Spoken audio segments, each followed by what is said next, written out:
stop what you're doing for 30 seconds and look down at your feet. Because what I'm about to tell you might be the difference between catching a deadly disease early while your body is still whispering and finding out 5 years from now when it's already shouting. Let me tell you about a patient I'll call Walter, 71 years old, retired plumber from Ohio. He walked into my office last spring for his regular cardiology follow up. He felt fine, no chest pain, no shortness of breath.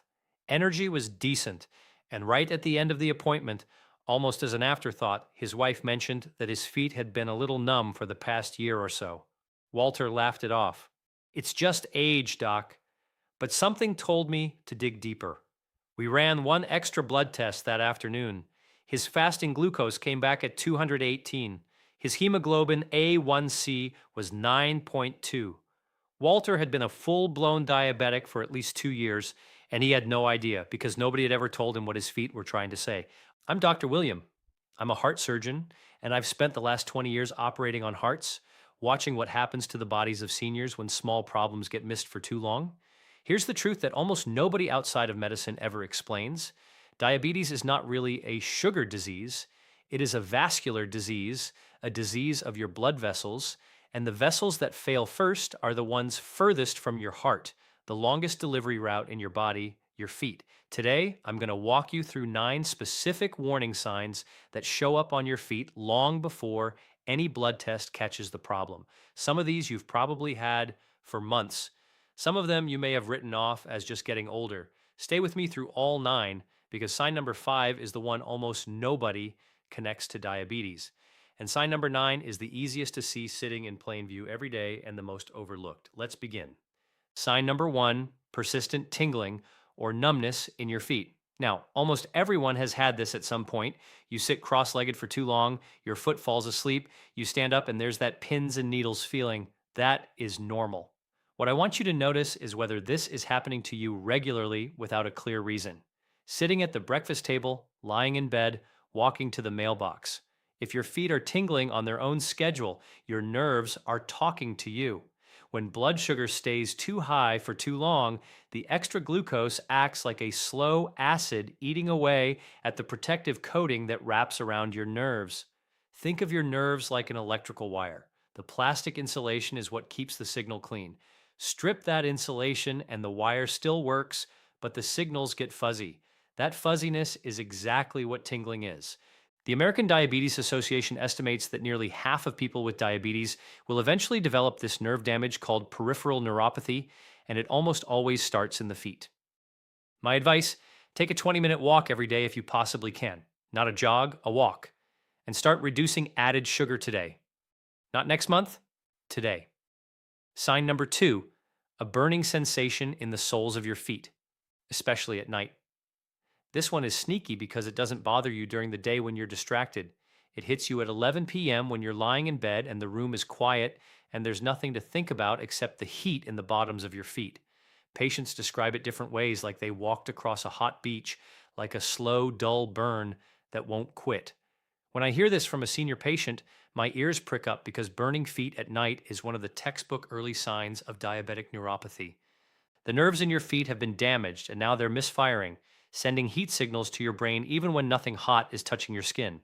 Think of it like a fire alarm with a broken sensor. Building isn't on fire, but the alarm is screaming because the sensor itself is faulty. A study in the journal Diabetes Care found that this burning pain often shows up 1 to 3 years before a formal diabetes diagnosis. 1 to 3 years. That is how much advanced warning your body is giving you. The fix here is twofold. Drink at least 8 glasses of plain water every day and add fiber to every meal.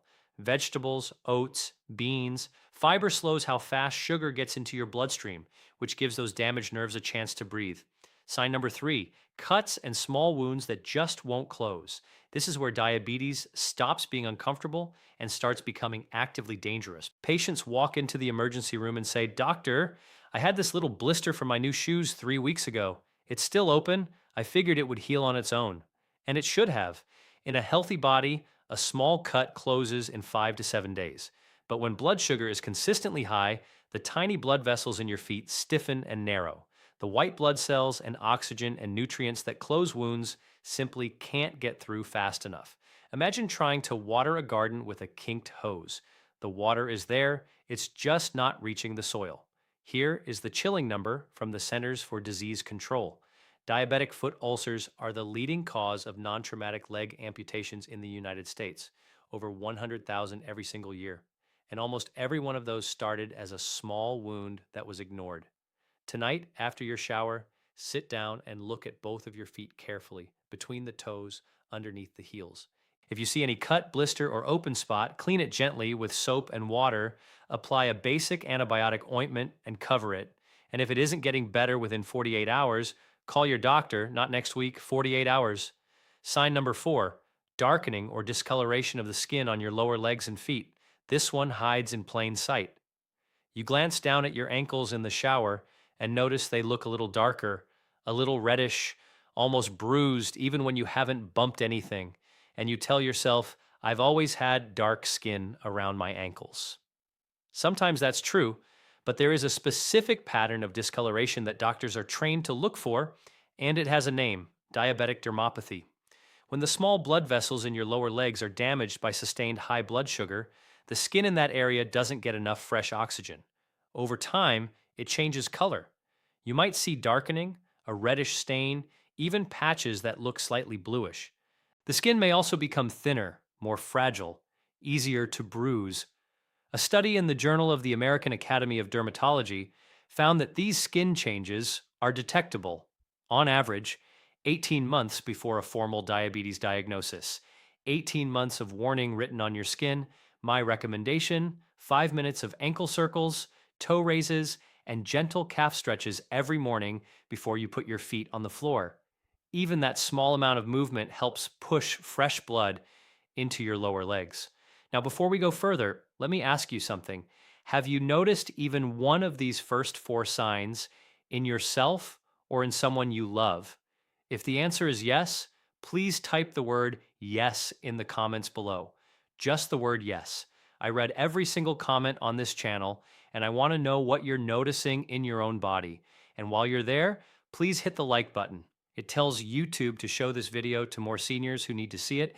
Sign number 5, heels that crack and split open and just won't heal, no matter how much lotion you use. This is the one that surprises my patients the most. Cracked heels are common in older adults. I understand that. But when your heels are cracking deeply in the middle of July, when your lotion does nothing no matter how much you apply, that is a completely different story. Diabetes attacks a special group of nerves called the autonomic nerves. These are the nerves that control automatic functions you never think about, including the sweat glands in your feet that keep the skin naturally moist from the inside. When those nerves get damaged by high blood sugar, the moisture pump shuts off. No amount of lotion fixes the source, and those cracks in the skin of your feet are not just a cosmetic problem. They are open doors for bacteria. In a foot with poor circulation, a bacterial infection can turn serious in days, not weeks. The American Podiatric Medical Association has identified chronic treatment-resistant heel cracking as a meaningful indicator of autonomic neuropathy in seniors. Every night before bed, moisturize your feet thoroughly. Every night before bed, moisturize your feet thoroughly. Coconut oil works beautifully, but any good lotion will do. Apply to the soles and heels, but never between the toes. Trapped moisture between the toes invites fungus. And drink your water. Your skin needs hydration from the inside as much as from the outside. Sign number 6, persistent swelling in your feet and ankles. Some swelling is normal. If you've been on your feet all day at a wedding or you took a long flight, your ankles might puff up a bit. That resolves overnight. What I'm talking about is different. Swelling that's there every evening. Swelling that leaves deep sock marks. Swelling that doesn't go down by morning. When blood sugar damages the kidneys, and diabetes is the leading cause of kidney disease in this country, your body's fluid regulation gets thrown off. Excess fluid pools downward because of gravity and settles in the lowest parts of your body, your ankles and your feet. Press your finger into a swollen ankle. Hold for 5 seconds and let go. If the indentation stays there for several seconds before bouncing back, that is called pitting edema, and it is a real medical sign worth bringing to your doctor's attention. The National Kidney Foundation reports that diabetic kidney disease affects roughly 1 in 3 adults with diabetes, and lower leg swelling is often the very first visible signal that kidney function is starting to slip. The advice here is simple. Elevate your feet for 15 minutes a few times throughout the day, especially in the evening. Even a few inches on a pillow is enough to help drain fluid back toward your heart. And read the sodium labels on what you eat. Salt makes your body retain water, and most processed foods are loaded with it. Sign number 7, sharp, stabbing, or electric shock like pain in your feet, particularly at night. This is the one I see misdiagnosed more than any other. Men especially come in and tell me, Doc, I've been taking ibuprofen for foot pain for 6 months. I figured it was arthritis or an old injury. And sometimes that's exactly right. But sometimes the pain has nothing to do with arthritis at all. When nerves are damaged by high blood sugar, they don't always go quiet. Sometimes they go the opposite direction. They become hyperactive. They start firing random, intense pain signals into your brain when nothing is actually wrong. Patients describe it as a stab, a hot needle, an electric shock that comes out of nowhere. It happens most at night when you're lying still. Ibuprofen and other over the counter pain pills will mask this for a few hours, but they don't fix damaged nerves. And worse, taking ibuprofen daily over the long term has its own dangers. It raises your blood pressure, it hurts your kidneys, and as a heart surgeon, I'll tell you plainly, it increases your heart attack risk. A study in the New England Journal of Medicine found that this kind of painful diabetic neuropathy affects about a quarter of people with diabetes and is frequently mistaken for arthritis for years before anyone tests blood sugar. Your blood vessels have narrowed, often because of long-term high blood sugar, and warm blood simply isn't reaching the ends of your feet in sufficient volume. Picture your circulation like a heating system in a large house. When the pipes narrow, the radiator in the back bedroom stays cold, no matter how hard the furnace works. The American Heart Association estimates that more than 8 million Americans have peripheral artery disease, and diabetes is the single largest risk factor for it. Cold, pale feet are one of its earliest signs. The single best thing you can do here is a brisk 30-minute walk every day, not a stroll, arm swinging, pace up. If 30 minutes is too much, start with 10. The point is to force your blood to push into your lower legs, strengthen the vessel walls, and over time, even partially reverse some of the early narrowing. And finally, sign number 9. This is the one almost nobody talks about. I have never once heard a patient bring this one up themselves.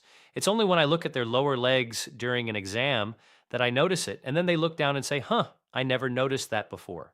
Look at the skin on your lower legs and the tops of your feet. Compare it to the hair on your thighs.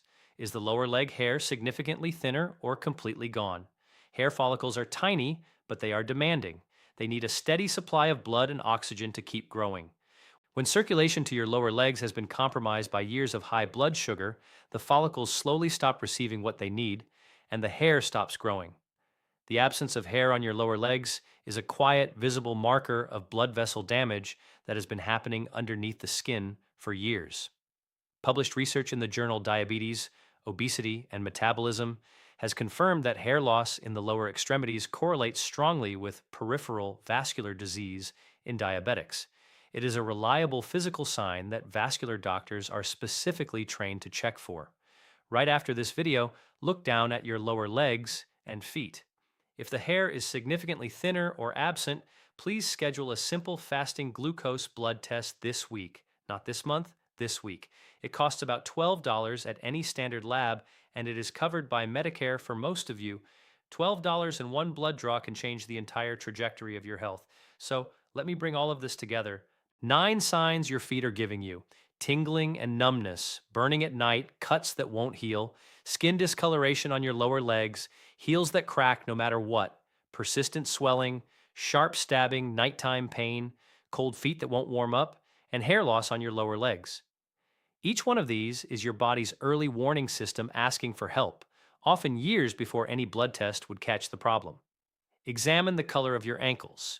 If you see or feel even one of the 9 signs we just covered, please call your doctor tomorrow morning and ask for a fasting glucose and a hemoglobin A 1C blood test. The earlier this is caught, the more completely it can be managed in most cases with a change in diet, daily movement, and a real conversation with your doctor. You have worked too hard for the life you have, your independence, your energy, your ability to do what you love. Don't let a manageable condition like blood sugar take any of it from you, just because nobody told you what to look for. Now you know. If this video helped you, please do two things for me. First, share it on Facebook right now and tag one person you love who is over 50, a spouse, a sibling, a neighbor. You might be giving them a piece of information they desperately need and don't know they need. And second, subscribe to this channel. I'm a heart surgeon. I post a new video every week with the kind of honest health information I share with my own patients, things most people never hear outside of a doctor's office. Subscribe and bring someone you love along for the journey. Everything I shared today is general health education based on published medical research. It is not a replacement for personal medical advice. Every person's situation is different. Please talk with your own doctor before making any changes to your diet, your medications, or your routine. I'm Dr. William. Take care of those feet. I will see you in the next video.